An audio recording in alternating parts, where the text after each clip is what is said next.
22. 치유와 속죄는 어떻게 관련되어 있는가?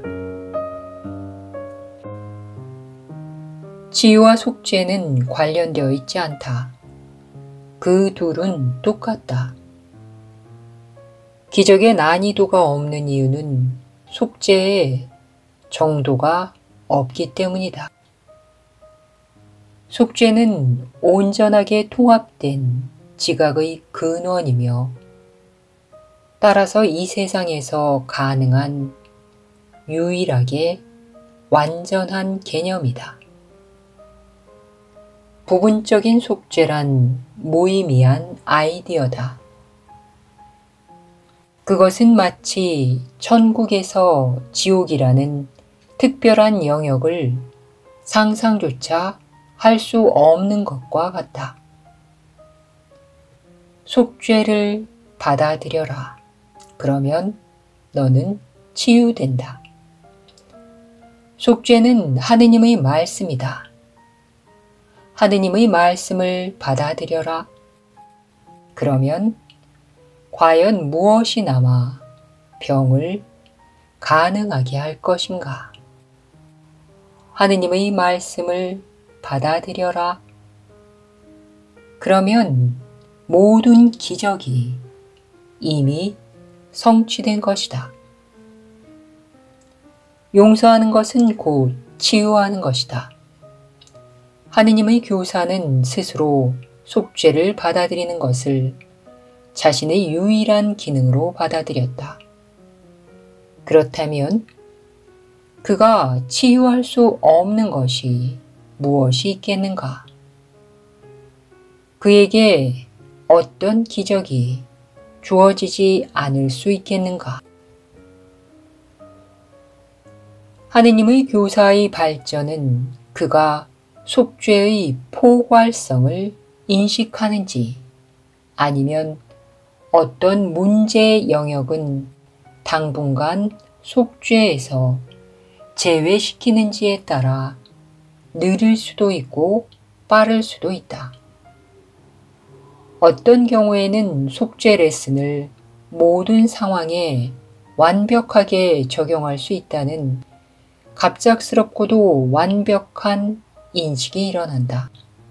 하지만 그런 경우는 비교적 드물다.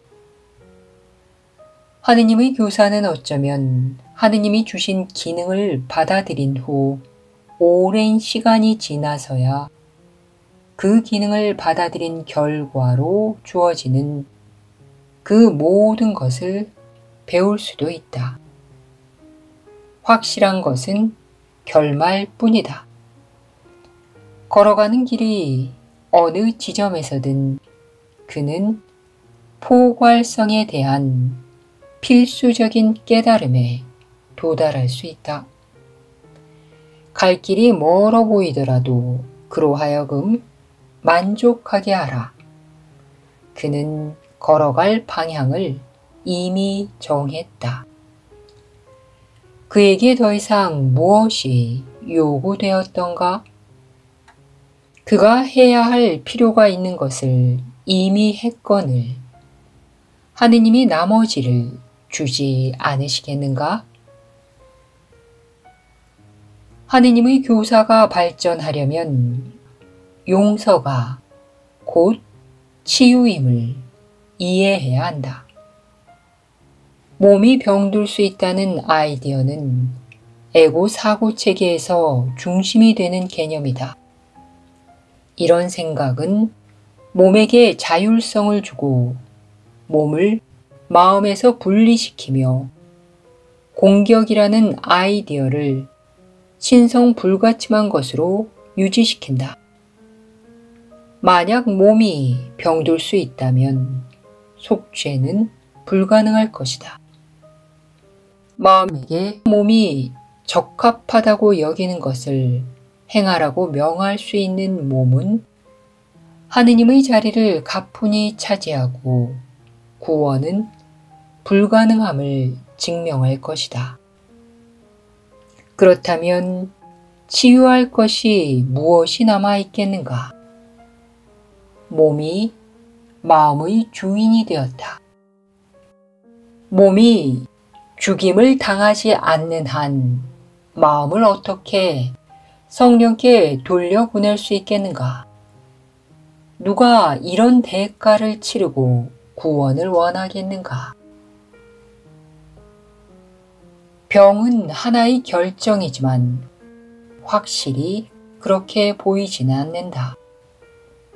그 누구도 자신이 병들기를 원한다고 정말로 믿지는 않을 것이다. 그는 어쩌면 이 아이디어를 이론상으로 받아들일 수는 있다. 하지만 자신은 물론 모든 일을 지각할 때 병의 모든 구체적인 형식에 이 아이디어를 일관되게 적용하는 경우는 좀처럼 없다. 또한 하느님의 교사가 바로 이 수준에서 치유의 기적을 불러일으키는 것도 아니다.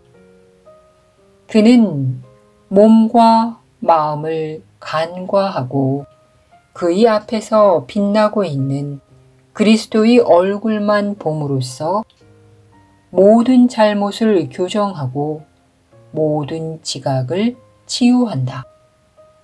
치유란 치유를 필요로 하는 자가 참으로 누구인지를 하느님의 교사가 인식한 결과다.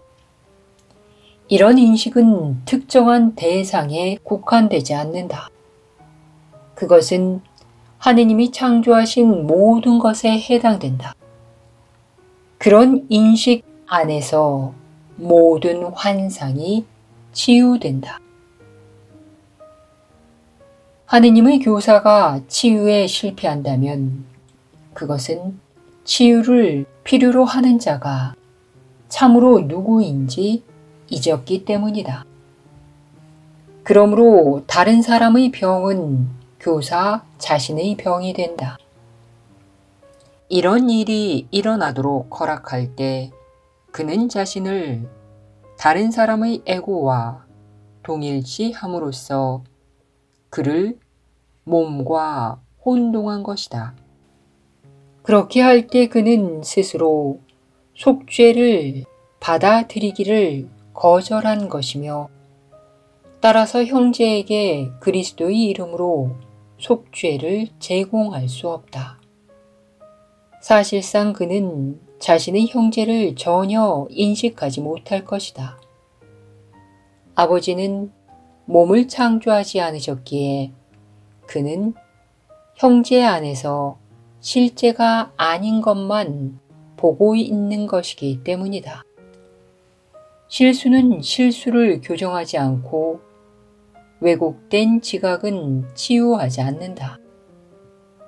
하느님의 교사여, 이제 뒤로 물러서라. 내가 틀렸다. 너는 길을 잃었으니 길을 인도하지 말라. 서둘러 너희 교사에게 돌아서서 너 자신이 치유되게 하라. 속죄는 보편적으로 제공된다. 속죄는 모든 상황에서 모든 사람에게 똑같이 적용될 수 있다. 속죄 안에는 모든 사람의 모든 형식의 병을 치유할 권능이 들어있다. 이를 믿지 않는 것은 하느님께 불공평한 것이며 따라서 하느님께 신실하지 못한 것이다. 병든 자는 자신이 하느님과 분리되어 있다고 지각한다. 너는 그가 너와 분리되어 있다고 지각하려는가? 그를 병들게 만든 분리의 느낌을 치유하는 것이 바로 너의 과제다. 그가 자신에 대해 믿는 것은 진리가 아님을 그를 대신해 인식하는 것이 바로 너의 기능이다. 그에게 이것을 보여주어야 하는 것이 바로 너의 용서다. 치유는 아주 단순하다. 속죄가 받아지고 이어서 제공된다. 이미 받아졌기에 속죄는 받아들여질 수밖에 없다. 그렇다면 바로 이런 받음에 치유가 놓여 있다.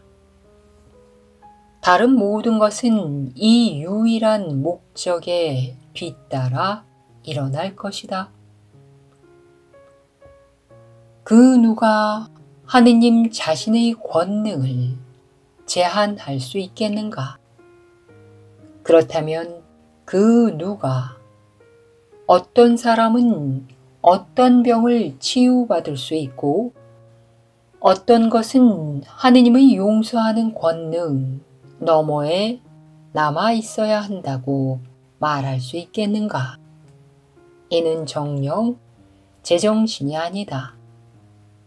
하느님께 한계를 지우는 것은 하느님의 교사의 일이 아니니 하느님의 아들을 판단하는 것은 그의 일이 아니기 때문이다.